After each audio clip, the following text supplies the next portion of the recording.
Let's bring in Dore Gold, president of the Jerusalem Center for Public Affairs and former director general of the Israeli Ministry of Foreign Affairs. Great to have you with us, sir.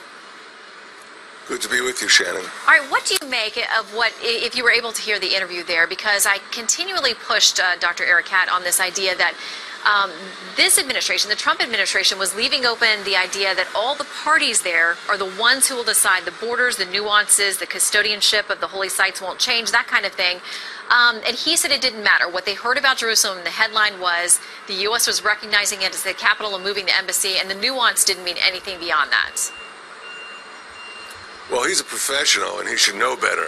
But what I'm really disturbed by in that interview is the fact that Saeb Erekat is talking about bloodshed, violence, and that's not the way to conduct diplomacy. That is not the way to speak to the American people.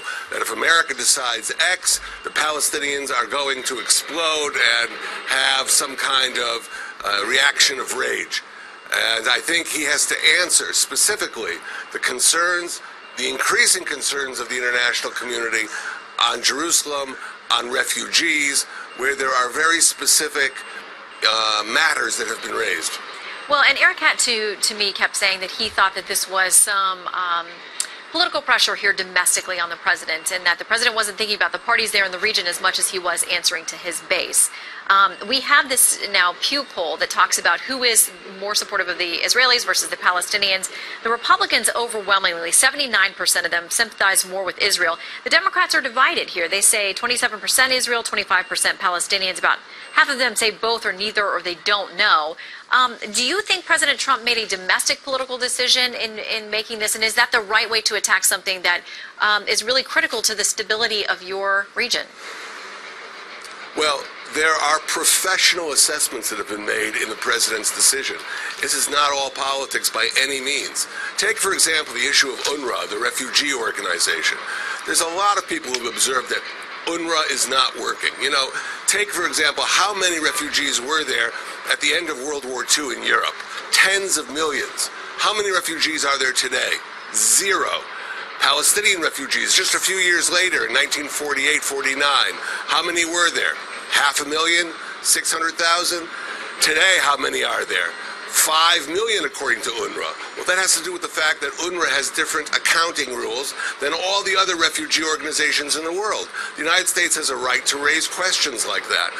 And again, you don't have to hear threats of violence because those hard questions are being asked.